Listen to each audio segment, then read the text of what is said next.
Hi everyone, my name is Madeline, and as you may have noticed, this first module talks about the context of social marketing and social mobilization. And my report for this time is about development, the meaning and nature of development. And of course, as MDC students, we are required and obligated to know what is development. I'm not sure about you, but when I was young, if somebody asks what is development, the first thing that comes to mind is the metamorphosis or the life cycle of the frog, because this is something that we always see in our science subjects. And that for me personally is an introduction of what development is. It's a process, it's about growth, it's life, and that's how it's always been. Before the Second World War, the term development was more frequently applied in biology than economics. And when the term development was introduced and used in economics and for other things, for a very long time, as we have learned in Dev 202, many have equated development to tall buildings, new roads, or even GNP. But is it really what development is? Let us review our Dev 202 and talk about the development decades to understand how the term development came about and what its nature is and the true meaning of development. So, as we can remember in Dev 202, as explained in our book, the first development decades in the 1960s, this is after the Second World War, the economists from victorious Allied countries established foundations of international economic order. So, the term development then is focused on infrastructure and agricultural productivity.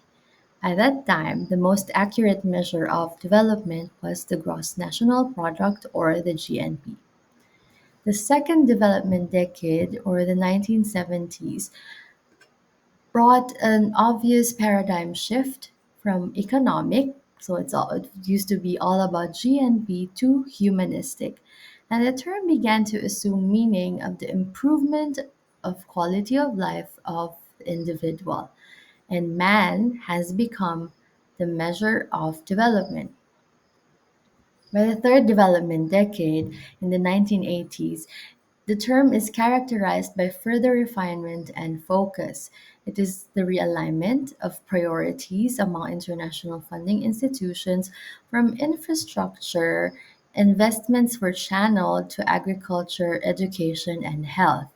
And several landmarks during this time were introduced, such as the women in development or some gender issues, environment, social dimensions, indigenous peoples, and sustainable development. As we can see here, the term development evolved from being a biological term to an economic term and has introduced a paradigm shift from economic to humanistic term, and from there actually introduced several landmark concerns, including sustainable development. And because I'm here to report about the nature and meaning of development, I would like to present to you the meanings and definitions that I have found. And one of the most interesting ones is from Dudley Sears. Dudley Sears is a British New Zealand economist who specialized in development economics. And during his paper presentation at the 11th World Conference for the Society of International Development in New Delhi, India, he said that Edgar Owens in 1987 suggested that development is when there is development of people or human development and not development of things. Dudley Sears suggests that development is when a country experiences a reduction or elimination of poverty, inequality, and unemployment. And because we are talking about social marketing and social mobilization, I also had to delve into social development. And the World Bank says that social development adopts an approach that focuses on the need to put people first in development processes. Overcoming poverty is not just a matter of getting economic policies right, it is also about promoting social development which empowers people by creating more inclusive, cohesive, and accountable institutions and societies. Also, the United Nations, they said that social development is presented as an encompassing term. It includes, in particular, the objectives of provision of economic opportunities for all and reduction of poverty. It refers to the well-being of individuals and to the harmonious functioning of societies. It is the equivalent of social progress and it refers to both objectives and processes. So I keep coming back to our introduction or my introduction to development. It is a process. And on our book, it says there the nature of development. We have to keep in mind these four things about development. Development is multidimensional. It has a political, economic, social, cultural, institutional, and environmental dimensions. It is also multidisciplinary.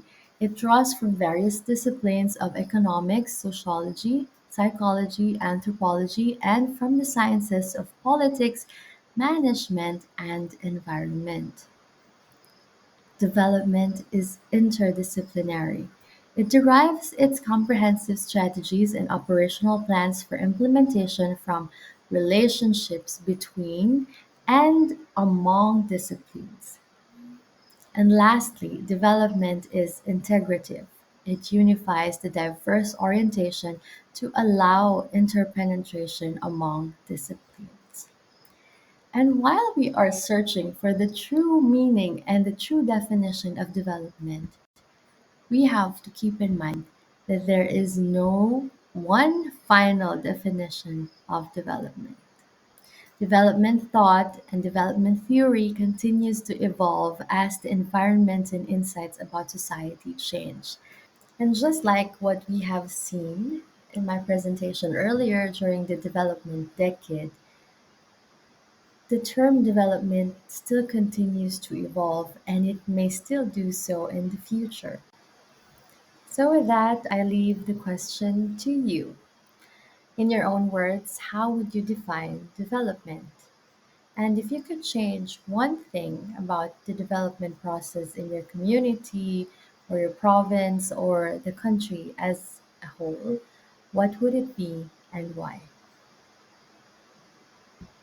Up next, please watch my groupmates report on people centered development versus the production centered development.